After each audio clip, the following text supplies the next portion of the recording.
Leaving Tybee Island right behind, welcome to Fort Pulaski. This is the second Civil War era fort along the Savannah River, and this one actually saw fighting during the whole conflict.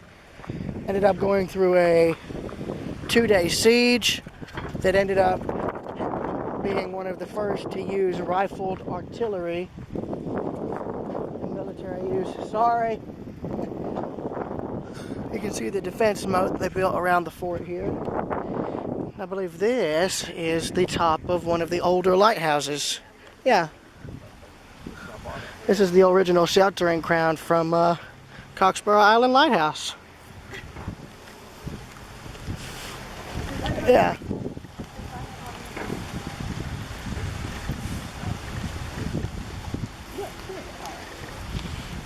So this is the original cupola, and so then I have a replica. And then there's the visitor center. And then here's the entrance into Fort Pulaski, which is where we are now going.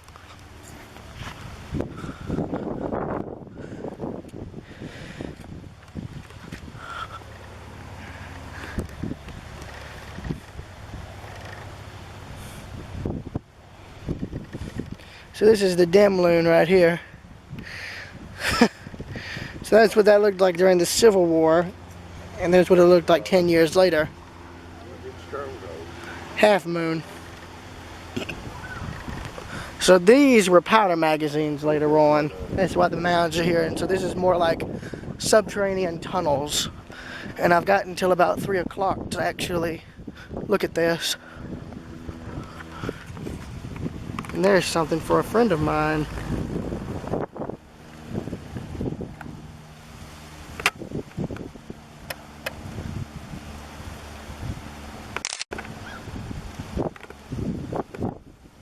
There you go, Jesse.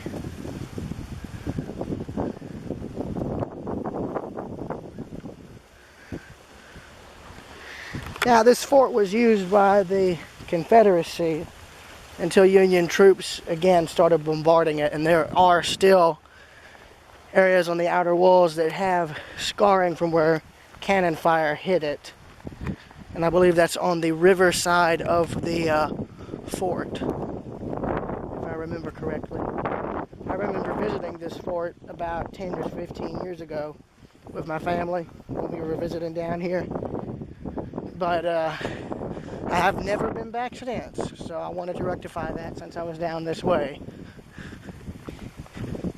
And you can see where all of the cannons and rifle holes are in the walls. Yeah, but from what I read, this fort, after it surrendered, was used to house soldiers on both sides of the war, housed POWs and former slaves.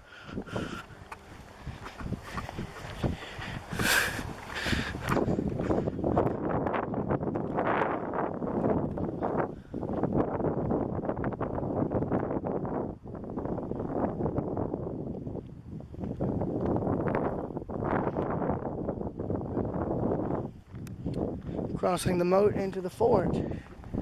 Here we go, and here's the old drawbridge. So this is actually a drawbridge here, which, as you can see, they still raise. And as you can see, that's done by hand too.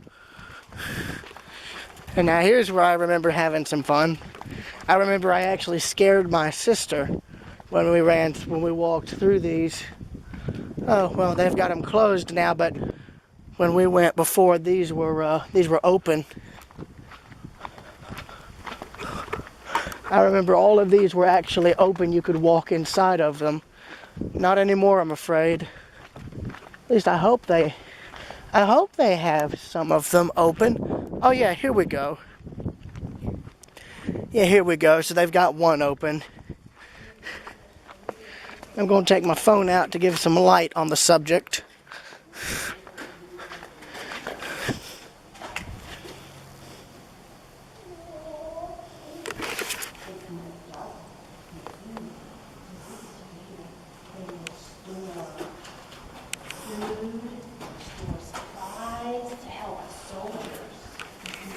Mainly powder magazines, actually.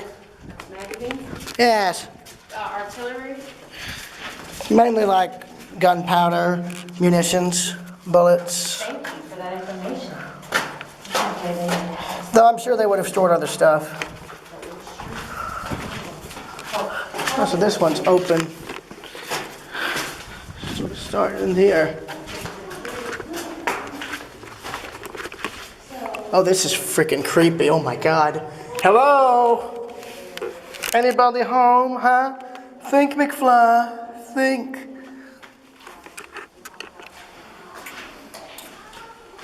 Oh, thank you for the lights. That helps. Imagine the sensor goes off and I'm like trapped in here.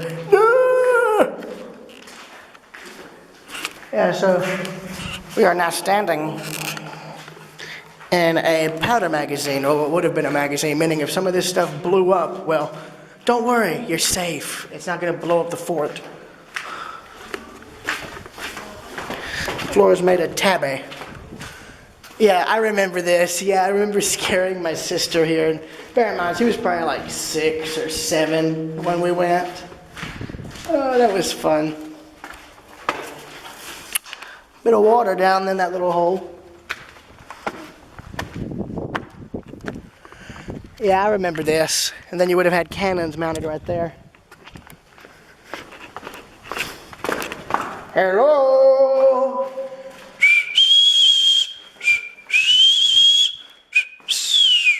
Hello? Bloody creepy is what it is. Creepy as hell.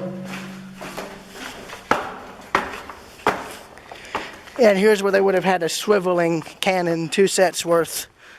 Because back in the 1800s, that was all water. Or not water, that was all clear. They would have had 2 rifled cannons here. And there's the outer walls of the fort. What I'm going to do is I'm going to backtrack to get into the fort. There's no other way in. Sorry if my legs are shaking. But I've been dealing with a really bad sinus infection while I've been here in Savannah. So I've been having trouble sleeping as a result. But that's not a problem. I've been taking medicine ever since, and I'm slowly getting better, so that's all well and good. Yeah, but I've got until about 3. So that gives me about an hour, hour and a half, 2 hours.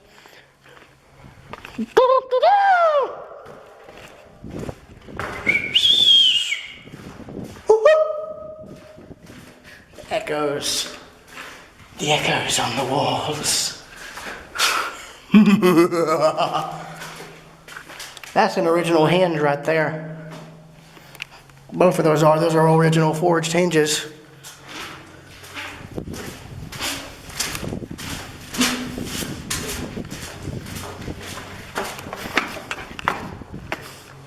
Another gun placement.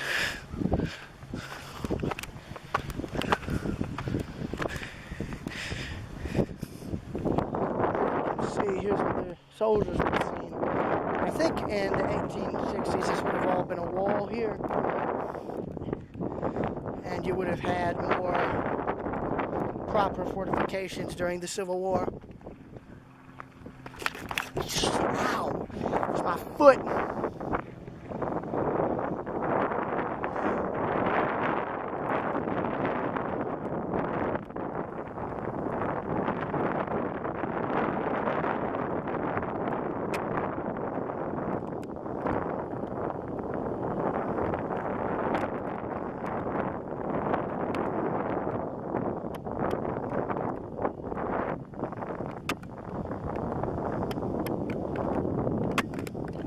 There is a plane up there.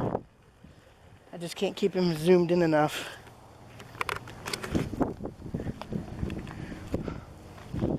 And here's part of the original Civil War walls from the 1860s.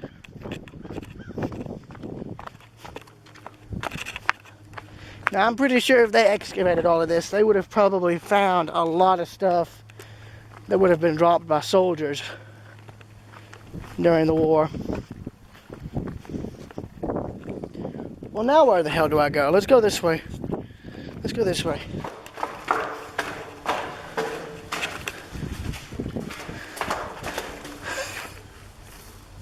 Those look like those may have been cisterns.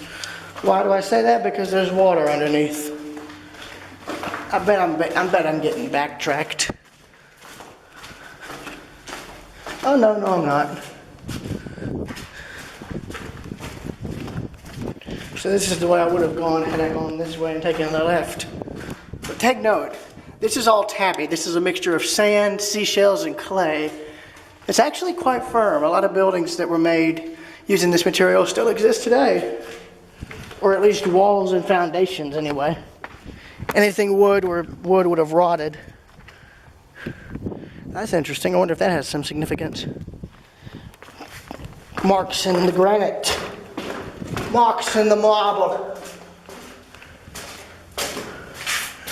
I found the brig.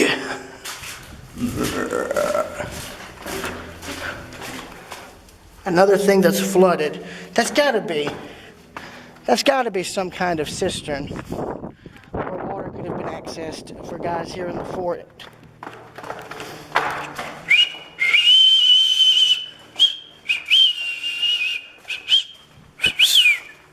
So, coming back to where we began, this concludes part 1 of Fort Pulaski. Part 2 begins now. Continuing from part 1, but now in part 2, we are now going to enter the fort itself. And it's still got a straight up drawbridge and iron gate. That's something you don't see anymore.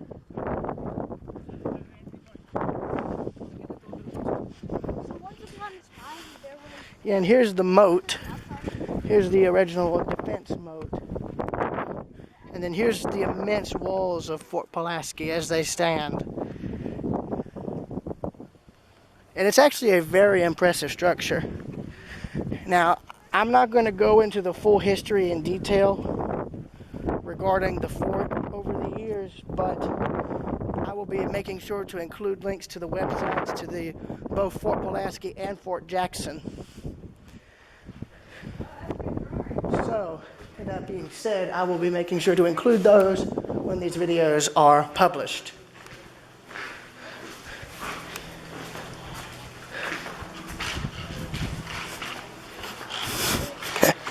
And here's the inside of Fort Pulaski.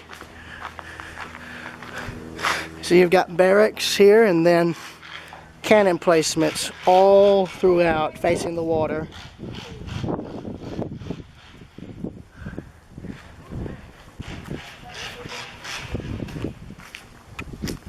And you can see some of the old rifled weaponry up on top of the fort. So here's what some of the interior barracks would have looked like here. Would have bunked 2 guys. Oh, you see bits of fragments here on the shelves. An old candle-lit lamp. So this is actually the guard room, seeing as you can see here. And then you've got a hatch in the floor. I don't know if that's a cistern, but it very well could be.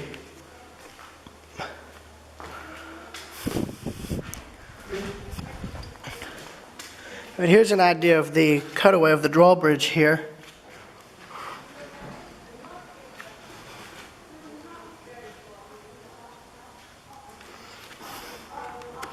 You can see all the counterweights there for the drawbridge. And there's where you would have had riflemen right here to shoot intruders if they tried anything funny.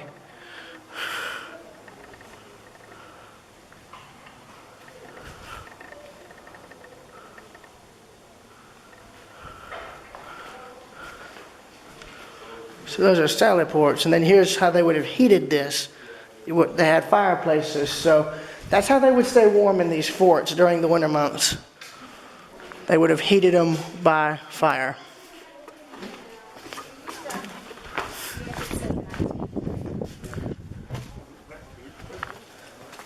Quartermaster's office and supply room. So this would have essentially been the fort's, I guess you could say, general store in a way. You just didn't have to buy and sell stuff. But right there is a cutaway of a normal shell from the Civil War right there. So you would have had the powder charge within, and the fuse would have been at the top, and I'm sure there was some kind of contact detonator, and there's I think that's a cutaway of a cannonball, but I can't be sure. No, it's not. But then you had doors that would lead into the guard rooms. You got the signal flags, ramming rods, lanterns, kerosene lamps, anything you'd need for the fort would have been in here. Basically. Drainage underneath.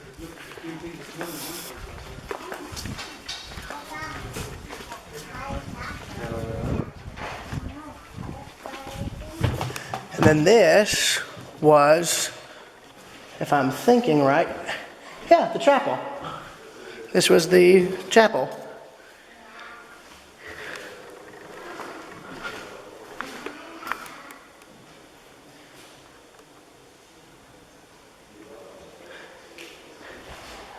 And again, fireplaces for heating.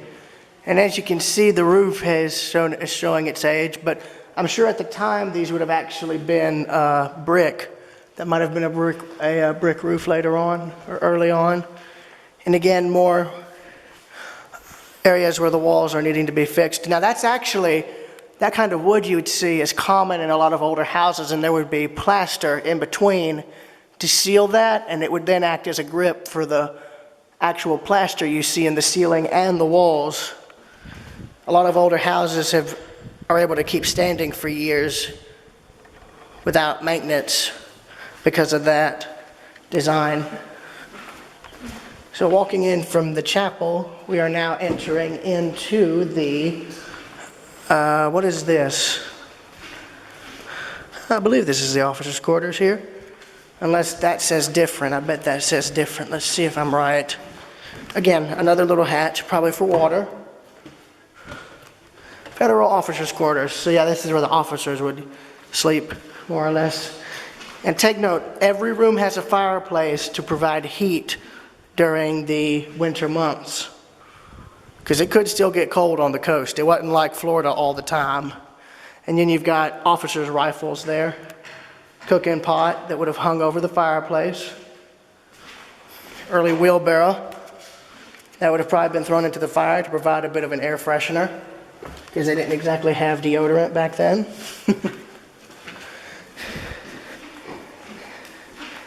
And then here was the officers' mess, where food would be served. And here we have a rather cute looking dog, just saying.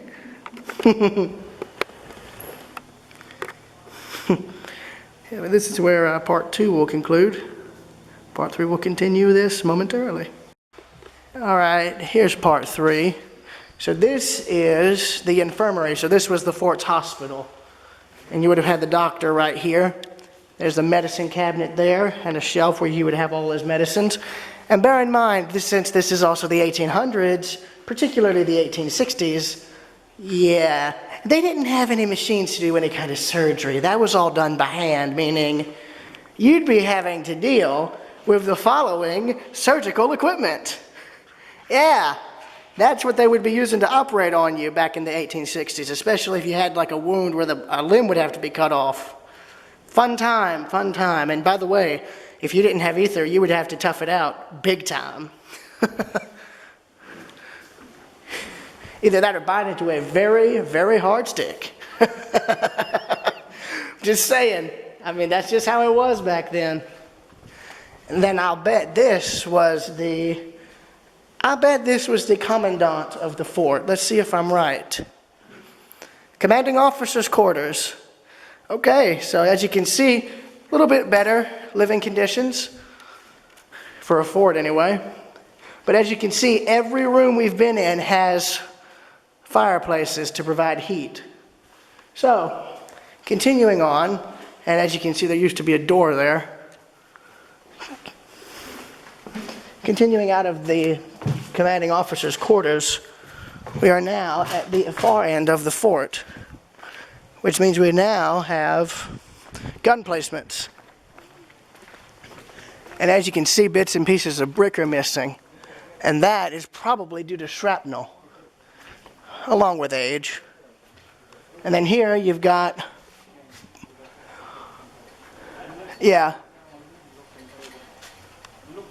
Yeah, as you can see here, shells struck this wall, and that was April 11th, 1862. And it says the fort surrendered 2 hours later. I don't remember, but I don't recall if that's Union or Confederate forces. It's probably one of the two. But right here is one of the powder magazines. And this is the Northwest magazine, where we're currently at. 4,000 pounds of black powder was stored in this room during April 10th and 11th, 1862. So the Confederates were using this fort at that time, and they surrendered a few hours later. Now I'm going to turn my light on to provide some extra light.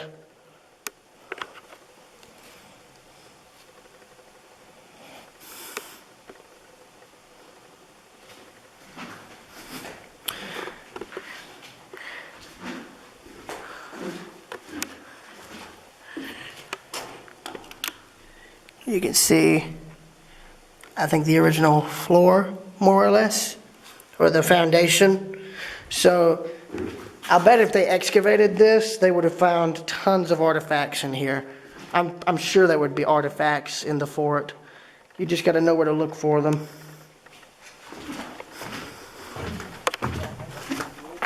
So leaving the magazine and coming into the corner stone of the fort, now we're entering into where the guns were located,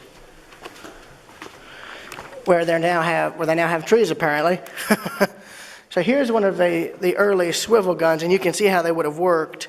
You would have had guys on the back, and they would move this manually or with block and tackle to move it into position. Now, as you can see, they would also have a block and tackle system here as well to move the cannon forward or back, because you've got that wooden rail there. Now, it was a flank howitzer right there. And I'll bet the gun on the inside is rifled. Nope. Smoothbore. It looks like it would need a lot of cleaning if they wanted to get a cannon ball to come out of that sucker. But there would have been 3 cannons here.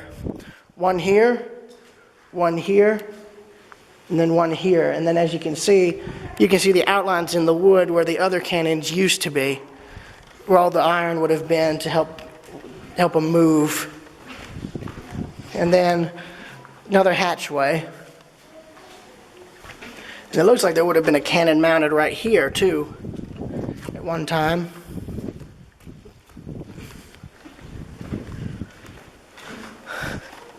But you can see in the indents in the wood where the iron would have been for the cannons and cannon wheels.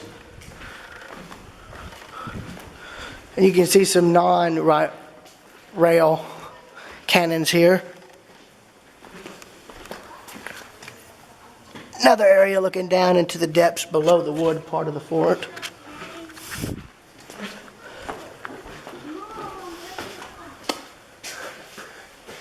Oh, so here's where the heavy gun would have been. The heaviest guns right here. And that's a sling cart. That would have carried the guns.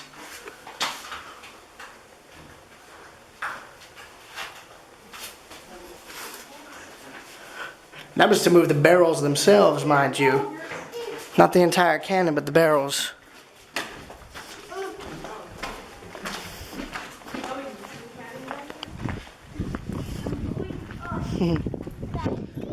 There's that sling from here.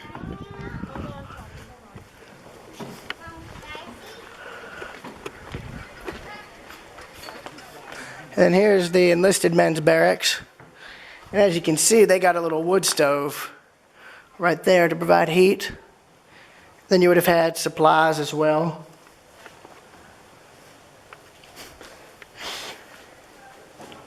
So, yeah, but the fort was designed to have 146 guns top and bottom. And as you can see, it never had the amount that it was designed for. It says there were 20 guns, Confederacy added 26 more guns of varying types to bring it up to 46. So, and as you can see, whitewash was used to amplify the light better, candlelight, because they wouldn't have had electricity. This would have all been candle lit. And even by 1865, where they had gas lamps, you would have still had candles or kerosene lamps of some type or another. And here's the casemates, Jen.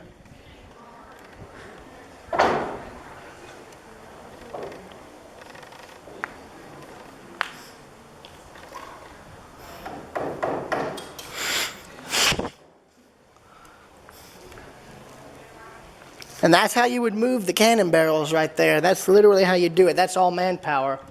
Or horses if they had horses in the fort.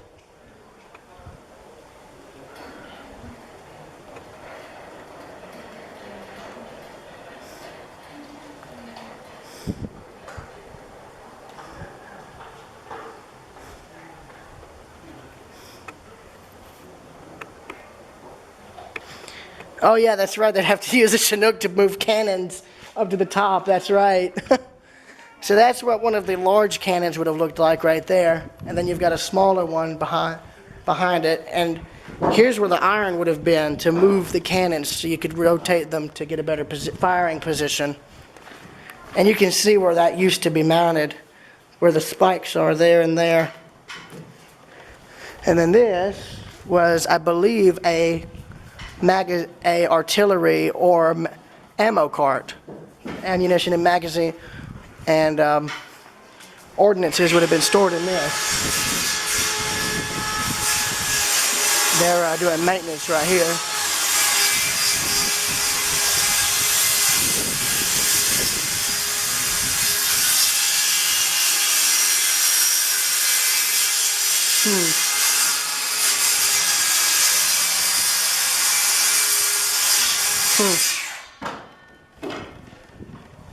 I hate to say it, but I can't see the writing that they're referencing. Apparently that's been eroded away now.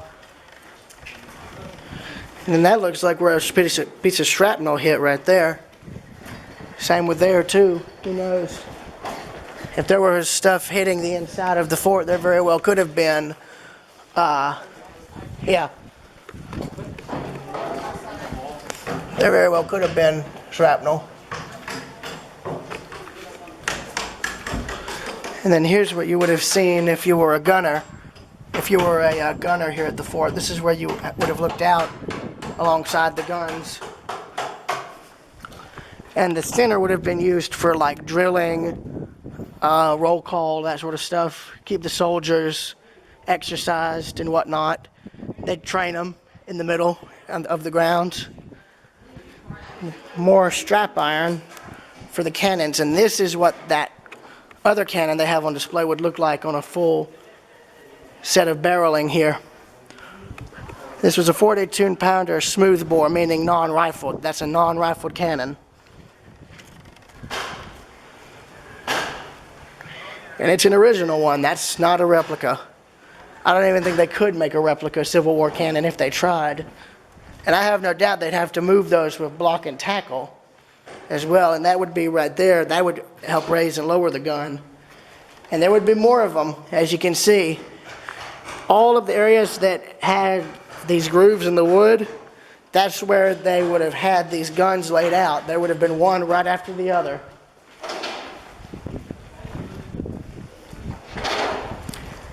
And there's two other cannons right there on display. And there is a mortar, which is eerily similar to the one in Buster Keaton's The General, albeit not on a little rail cart. But this is where Part 3 will end and where Part 4 will continue. Continuing on, you now have the continued area here where you'd have more cannons. And here's a good example of what I mean. You'd have them one after the other, side by side, all the way down. Had this fort have been fully armed, this is what it would have looked like. You would have had these cannons here, right alongside one another. And And that would have been like that all the way around on the bottom and all the way around on the top. And these are casemate guns. And it's like the Union Army, the Federals as they're calling them here, would have converted, yeah. As you can see though, they converted the casemates into quarters and then prison later for POWs. Captured soldiers is what that stands for, prisoners of war.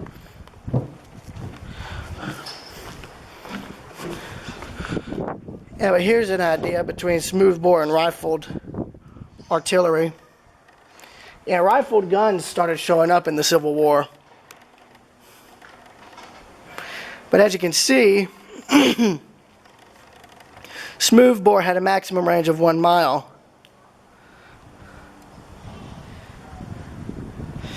And a rifled cannon actually had 2 or 3 times the range of the smoothbore by a range of 5 miles, as you can see in the information. But here's a good example. You've got smoothbore with the round cannonballs, and then a rifled bore with the early shells, which would go on to become the standard kind of shell you'd see in all armed forces nowadays. And again, more areas for cannons, and you've got an original placard here. Yeah. And this was put in 1941. And yes, that would have been the anniversary of the Civil War. One of the anniversaries. It wouldn't have been the 100th anniversary. But it would have been the 70th anniversary of the Civil War. The 80th would have been in 1951. Or no, excuse me, no. That would have been 80 years. Yeah, that's right. That would have been 80 years right there, 1941. 90 would have been 1951, and 1961 was 100 years. 100th anniversary. But as you can see, there would have been guns all down this way here. And I'm losing my voice a bit, so I'm sorry for it being raspy.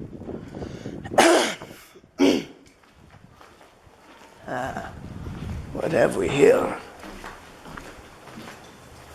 Well, now this is interesting. 30.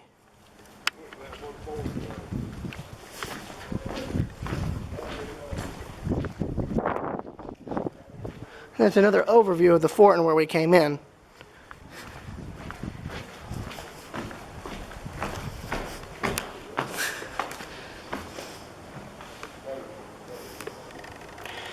Yeah, but the fort was built, yeah. Again, I'm not going to read everything or show all the written stuff. I'll be making sure to include information onto, yeah.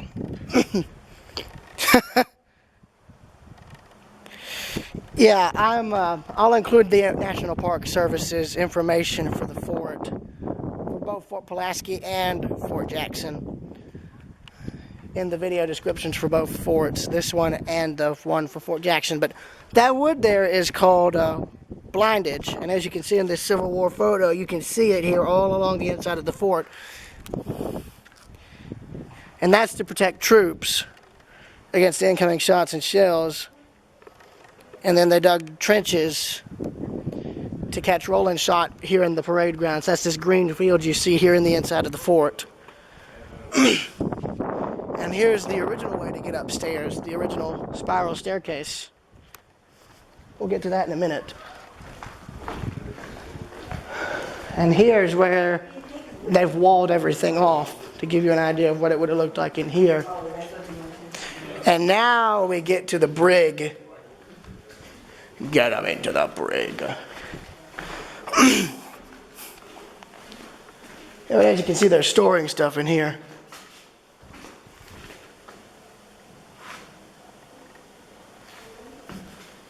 Oh, Warren Lush Conservation Center. Shout out to them for saving the H.L. Hundley. They're the ones who've been put in charge of its preservation. And now here's the Confederate Prisoner of War area. That's what this is. That's the brig, more or less.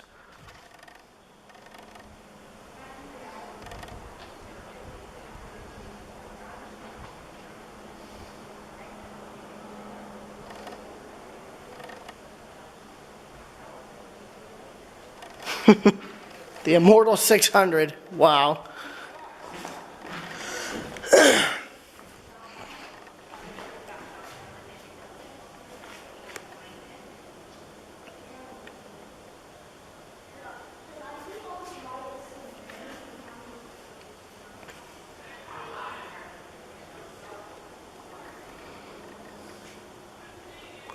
Galleries right there. So this is what the prison would look like. Now, I don't know if this is the original bars, but it very well could be. And that's solid iron if it is original. But it sure as heck looks original now that I'm thinking about it. Now, these are casemates, again, that were never used. Or if they were not used for very long.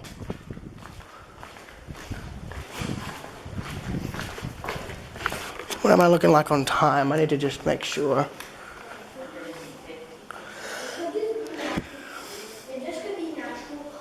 $2:09. I don't know. Since the medicine was so early in the Civil War, a lot of them died due to disease or infection, or complications from surgery. Not fun.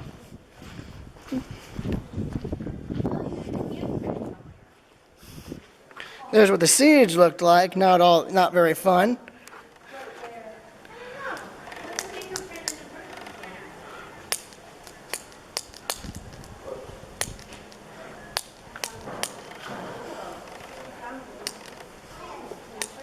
Oh, wow. If you're going to run in the grass. Yeah. So the rifle shots were powerful enough to literally blow holes into the walls of the fort. And yet here's where that's how bad the damage was for you right there. Oh my God. Wow. That is amazing. And that's what that looked like after the siege. And I believe there's actually damage that was left that's still visible even today. And then more guns here, and there's an example of what they had. They were literally using whatever they could get their hands on here.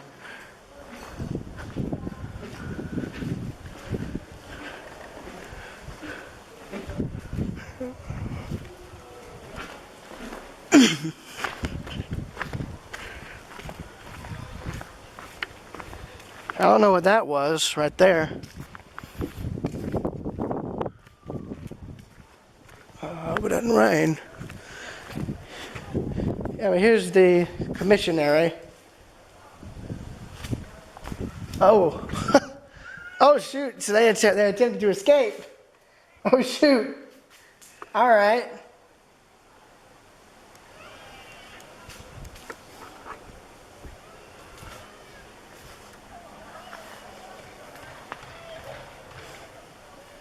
So it's a vent hole. Okay.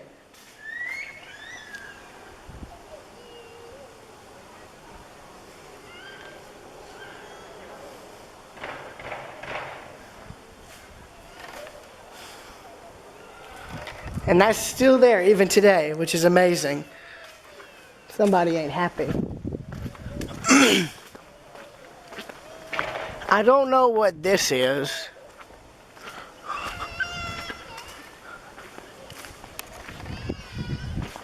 And then here's another way up.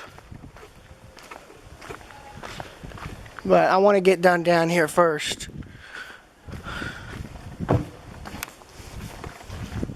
And here's what the interior, and here's what this would have looked like originally. Yeah. So there was a fire.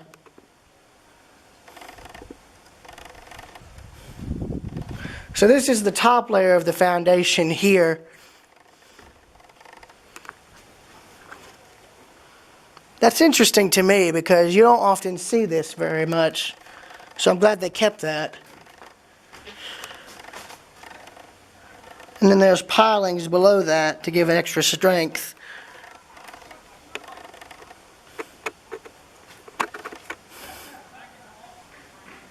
Yeah, and the pilings are still there because of the fact that there's no oxygen to cause them to rot.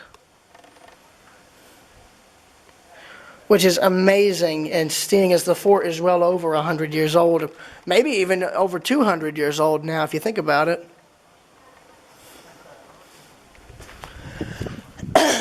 And what's interesting is you can see the different types of brick used here, and then there for the archwork. Yeah, somebody is not happy. And then here's the Southwest magazine right here.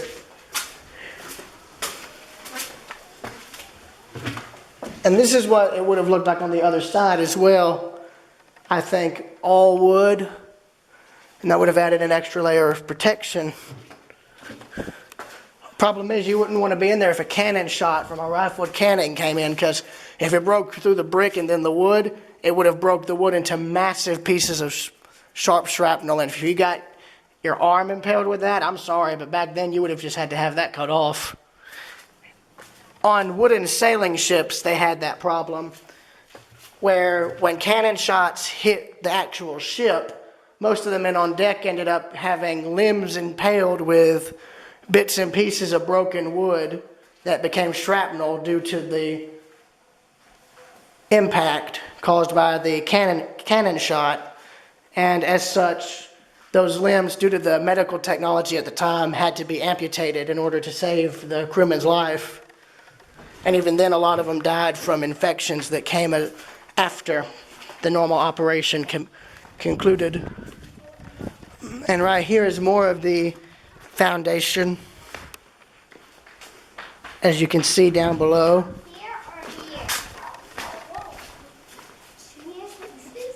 Oh yeah, right there.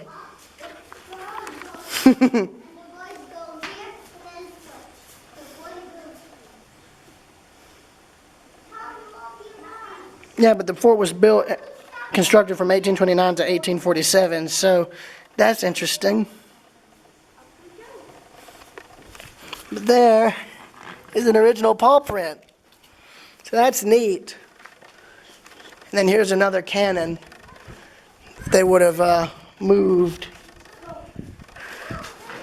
And then here's the rest of the original underside of the foundation, which is actually really interesting to me. But here's where this part ends and where the next begins. Continuing on from the previous part.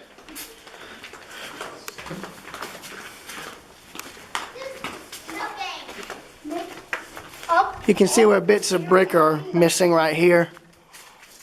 As you can see. It's all right. They're all right. I don't know what that was. Probably some kind of a garden thing. I don't know. But then here's the other barracks right here. Colonel Olmsted's quarters right here. Yeah, so this is where his quarters were and where they surrendered the fort right here. And again, I'll see if the National Park website has information regarding this, because if they do, then I'll include it. I'll make sure to include it. And again, more fireplaces. And as you can see, he got a bit more of a spiffy set of fireplaces. He even got two. He got double the heat.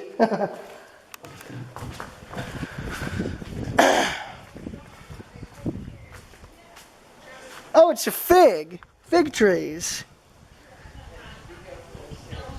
That's interesting. I'll be.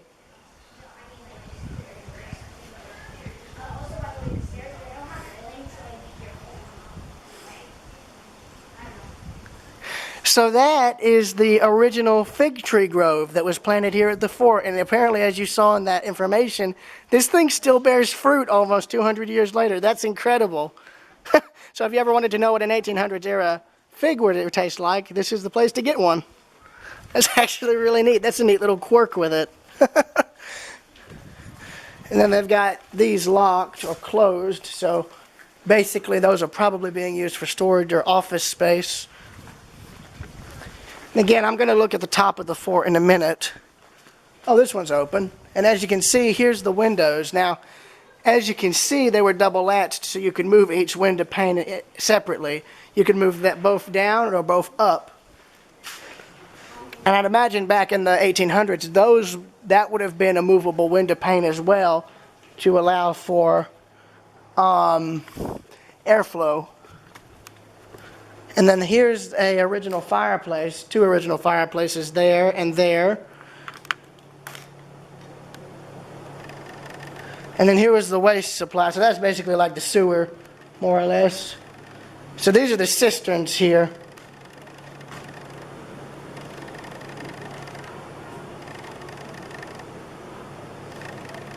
So there's 10 cisterns right here.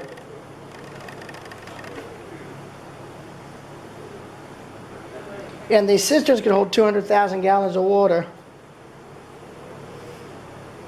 And here's interesting. It's actually got natural filtration too.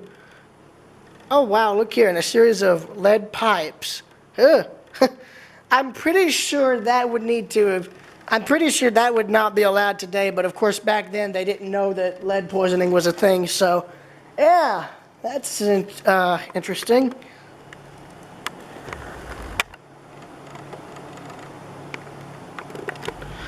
And as you can see, when it rains, that still happens. If rainwater's out there, it'll collect it through those and then fall into here. So that's neat. That's actually really neat.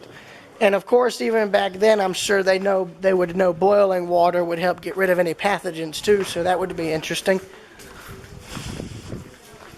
And then here's more quarters that are just closed, I guess, for renovation. And then there's the gift shop, which is, I believe, closed. Oh no, it's open, never mind. I'll be looking at that in a minute or two. Then here's where I began. So, let's go up top. Continuing where the previous part left off, we are about to conclude our walk around of the upper level of the fort. I will be doing a walk around of the outside and exterior soon.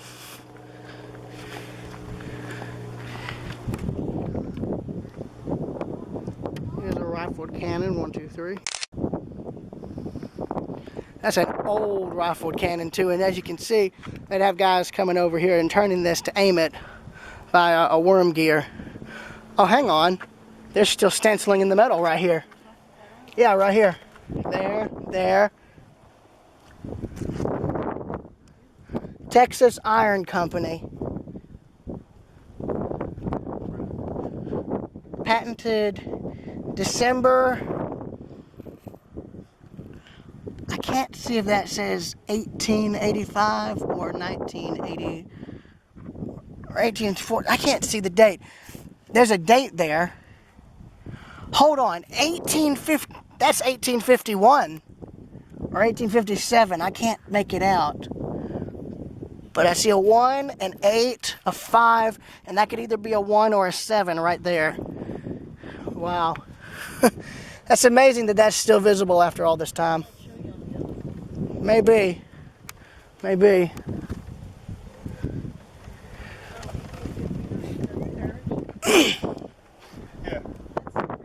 I don't.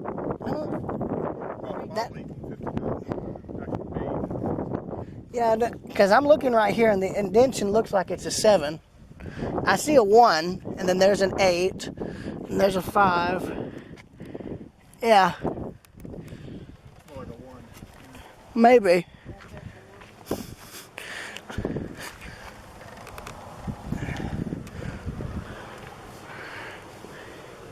Question is, I can't tell if this is damaged from the... Maybe. Oh, yeah.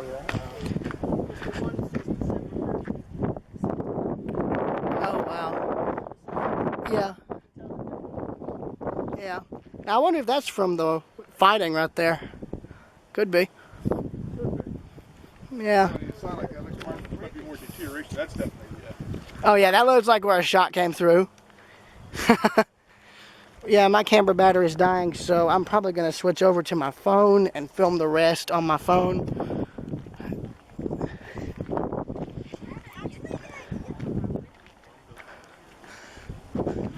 Yeah, here's where... Yeah, but here's where there was some damage right here.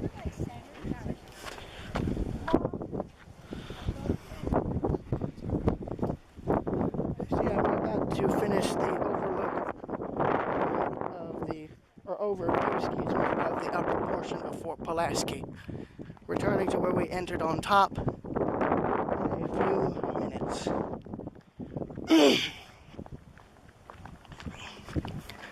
And I will be using my phone to film the walk around of the exterior of the fort, which shouldn't take too long, seeing as I'm just walking in a giant circle.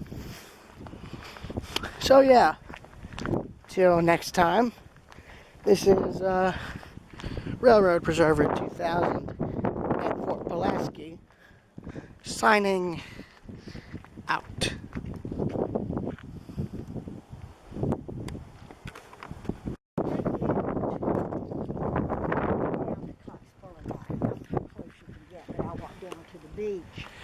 I was going to see if I could walk around the outside of the fort if there was still time for it. Mainly because I think there's still scarring from when it was shot at. Did you see a photo where it showed what happened when you get hit at something like this with a rifled round? Well, let's just say a wall getting hit by a rifled shell traveling about 5 miles away, coming from 5 miles out, does a lot of damage. And when I was looking out there, down, and I thought, well, how could they see the boats? And then it occurred to me, there were no trees. Yeah, exactly. And that tells you something.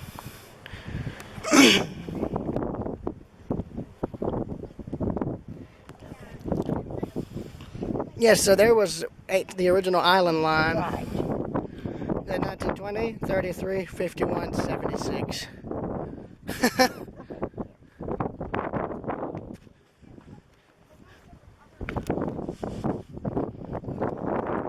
We're at the top gunnery positions on Fort Pulaski. Oh, it's a patent in the building. And then as you can see, more of the casemated guns. But as you can see, I believe, yeah, over there is one of the rifled guns. Right there at the far end, that's a early rifled gun from the Civil War. There are some that still exist that can still be fired. Oh, I know. Oh, by the way, I looked. That's original fig tree grove right there. That huge bush. From what I read, it still produces fruit. I joked in the recording I did down there. It's like if you ever wanted to know what an 1800s era fig tasted like, this is the best place to get it. Yeah. So far the wall won't look like. Well, plus it's actually completely surrounded by water, but yeah, out there is Coxborough Light. Right there. They have the original cupola from that lighthouse too. What does the visitor center look like inside? Nothing. It's just historical. They don't have Oh, the gift shop's here in the fort. Oh, okay. Yeah, I was gonna say. That part. Yeah. It would be interesting if they had like an example of some of the lead pipe. Because I'm sure there's still some inside the fort that just... I'm just amazed at how well maintained it is. Oh, yeah. But of course, well, I don't know if you read the information, but when the fort was seized by the Confederacy, it actually only had 20, and they added 26 more, bringing the total to 46. It was designed for well over 140 cannons, but it just never got to that amount before or after the war, or during it, for that matter.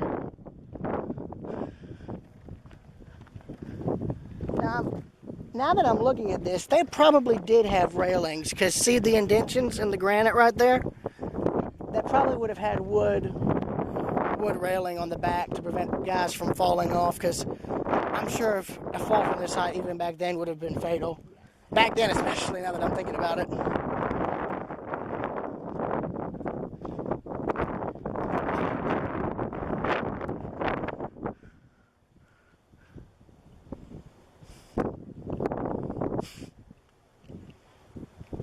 Yeah, but the rifled cannons are what pretty much did the fort in, since they would have the shells fired from them would have had a higher velocity. Oh, look, there's that cannon. No, just take a little off the top. I do have to wonder if that is. They could have drawn the picture. Well, no, I know, but I wonder if that cannon's rifled. I mean, you can see how the end is a lot wider. Was over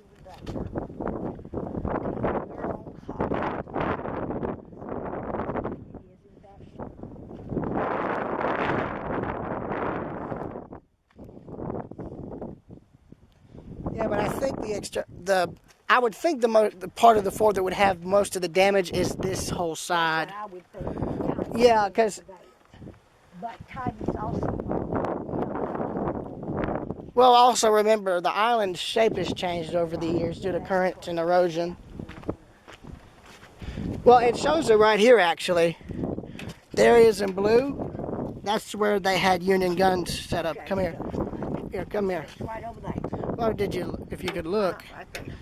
they were all right in here so they could have a direct line of fire. So, yeah, we're standing where the shells would have come in. That's right. So it went from where the bridge is all the way over. And yeah, and since they had the rifled guns, since they had the rifled guns, remember, those shells are coming in from 5 miles away, so they would have a good bit of velocity to them. So there's a photo showing the damage from some of those shells when they came in. It was immense from what I could see. I was going to walk around, come back down, and then try and walk around the front.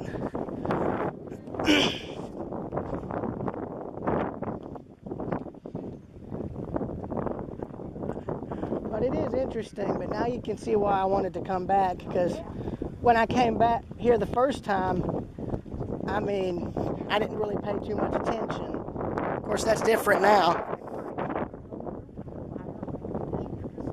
Yeah, and there's an example of the early rifled guns right there. I don't know if they actually would have had any here when the Confederates used the fort, now that I think about it. They might have, but you never know. Unless they had them smuggled in. Early staircase for you.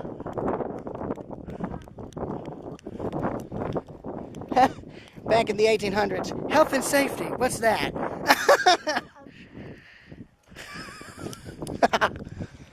I wonder if they still fire any of these. They might. Oh, Donovan, I can go down these steps. So All right. you do what you're going to do, and let's see, it is. I don't know how I'm going to walk around from where we go in all the way around to the other side. Let's just say 330. Just as an estimate. What? That would be how much? Oh, never mind. And there's another rifled cannon, and they've got another one.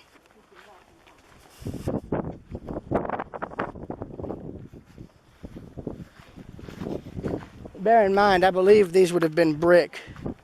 And there's another rifled cannon. An earlier rifled cannon or a smoothbore. But I think the ones that have the iron casemates would have been rifled. Those would have been the rifled cannons. Well, what's interesting, if they wanted to make a film regarding...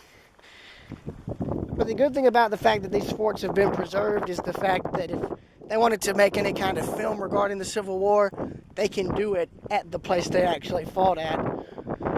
Heck, they could probably even use the original cannons now that I think about it. Now, I don't know if this is damage that was recent or if this is from earlier, from just natural decay, because I know this fort is having to be maintained as often as humanly possible due to like acid rain and just general corrosion from salt. Even though no iron or steel was used in the fort's construction, that stuff can still damage brick and mortar structures.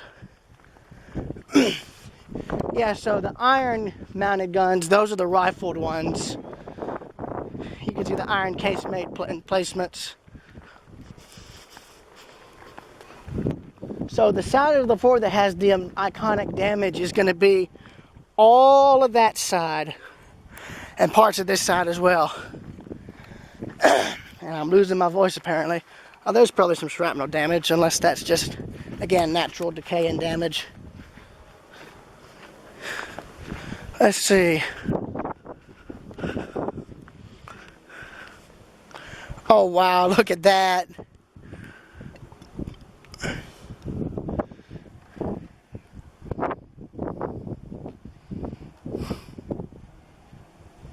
So this was a military base until after World War II. And there's still a few World War II era buildings left on Coxborough Island. Not many, but there are some.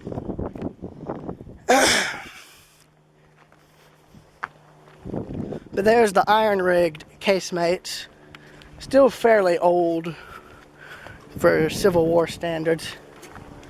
And then here's another overview of the fort. And this is where this part concludes and where the next.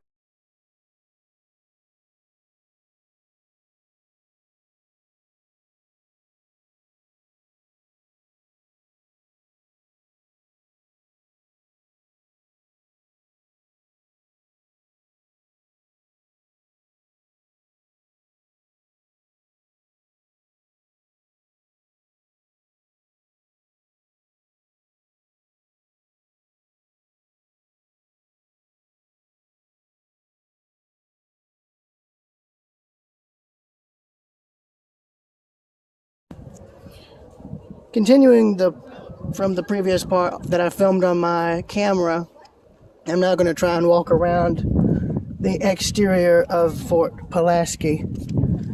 I believe I'm going to have to go back the way I came, however, to show the most of the fort. But here is the wall that, when looking this way, faces towards Savannah.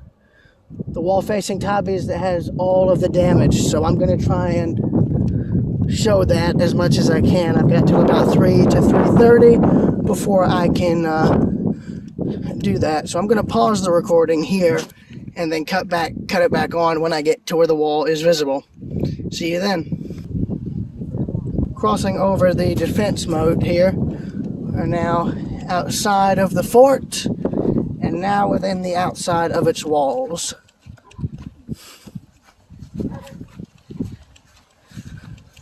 And I've got this at a x0.5 view to show the whole fort in its entirety. And then there is the moat intake here, as you can see by the valve. This would allow water to drain in or to or out of the moat here. I don't know if that is the original gate. I doubt it, but at the same time it very well could be. That is a lot of nasty film on that water. Ew. Oh, there's the original lock gate right there. There's where that would have been. So they've since changed that up. But yeah, here is the outer reaches of the fort. And now you're seeing where cannon fire from both, mainly from the rifled rounds. That's what that is. That's all damage from rifled cannon shells hitting the fort from 5 miles away. Now bear in mind, a shell fired from 5 miles away is going to have a lot of speed when it reaches its target, and at the angle or velocity it's coming at, it did a huge number of damage to the fort. And as such, it leaves the huge holes you see in its walls today. There's a picture showing what one of the corners looked like after the fighting had ceased. In fact, I think that area with the newer brick, well, new, I say newer in the 1800s, is where that huge amount of damage was located at.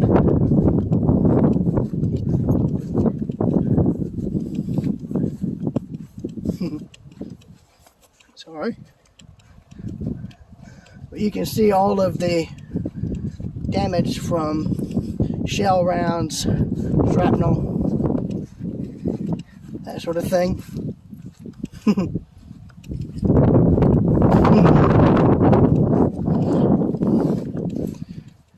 Yeah, but I think right there is where the huge amount of damage was when they showed the picture. I think that might actually be it right here. Let me see. I think I might be right if that's what I'm thinking. I bet that plaque shows the damage I'm thinking of, and there's more of it there.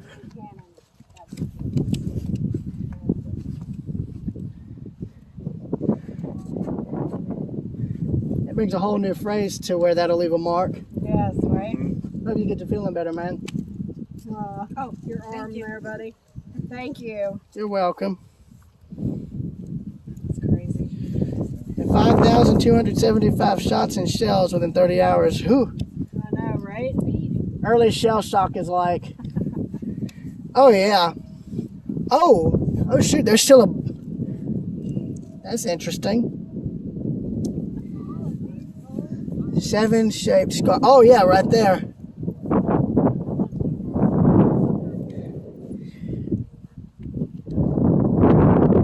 And that is, so this is where that picture was taken. This spot where right here is what that looks like now, basically. That's where they repaired this huge amount of damage in just a few weeks. I don't see that shot that they're talking about though, unless it's wedged in that little nook right there. Let me zoom in and see it.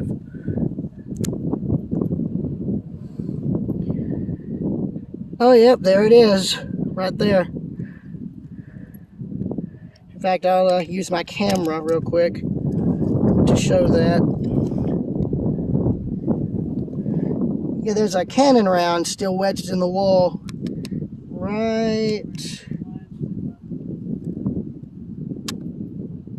Right there. There it is, right there. It's been there since 1862. It's amazing.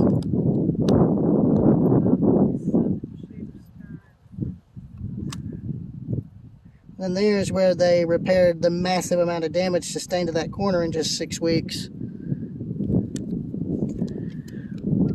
That little bit of footage there is going to be, that I filmed on my camera to show that round still stuck in the wall, is going to be muted. Either muted or kept. And then here, and by the way, when I say that's new brick earlier, I meant that was new as far as 1800 standards go. But that huge area of repaired wall is what you saw destroyed in the picture on the plaque. Same goes with what's around the gun ports right there. But you can see that's the later 1800s brick that they brought in to repair the damage, but the rest of the scarring is original.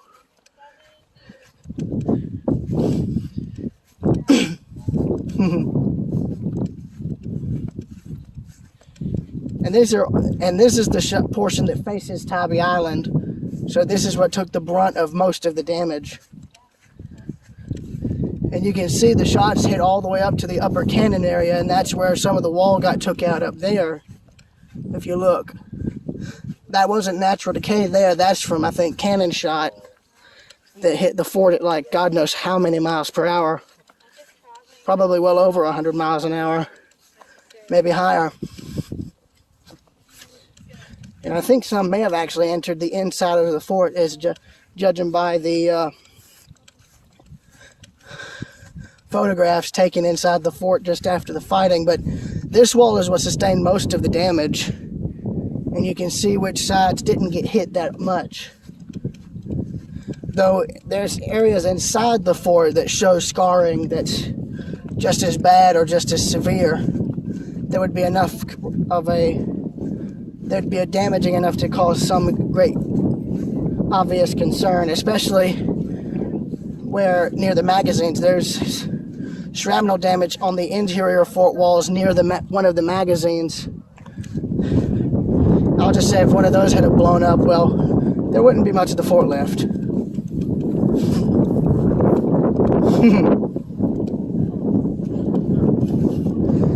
You can see there's some light damage along the edges, though it's probably from just general deterioration over time, as well as from the fighting later on. But we are about to conclude the walk around of the fort in a minute or two. There's a trail that goes out to Coxborough Island Light.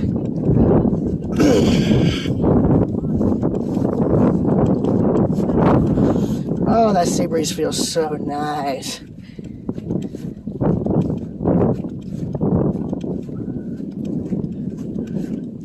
And now, concluding near where we began,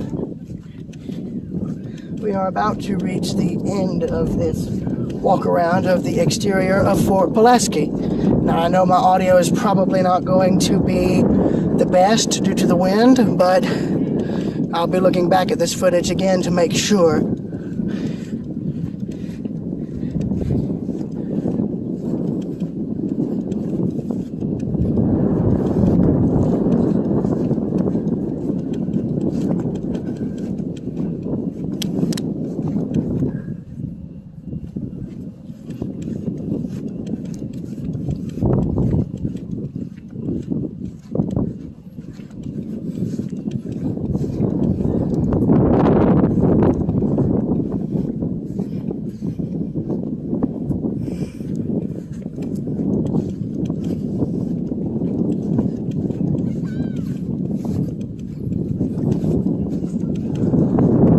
So we're about to conclude the walk around of the fort in just a minute, because we're now going to pass the artillery storage mounds that were in front of the fort. So this now concludes the pretty much as full a tour of Fort Pulaski that you can get. So, this is Railroad Preserver 2000 from Fort Pulaski, signing out.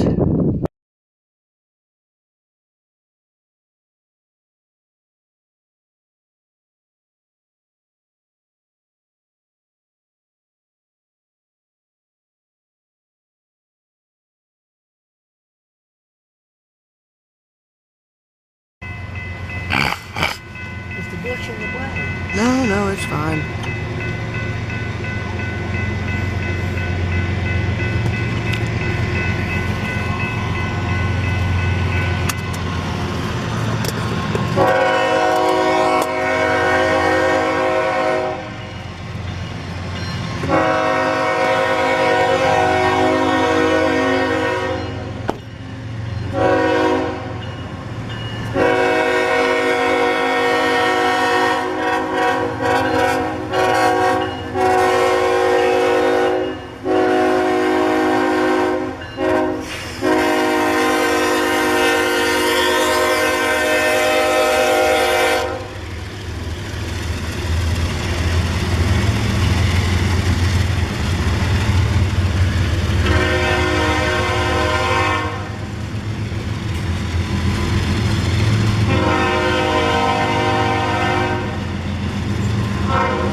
Thank you.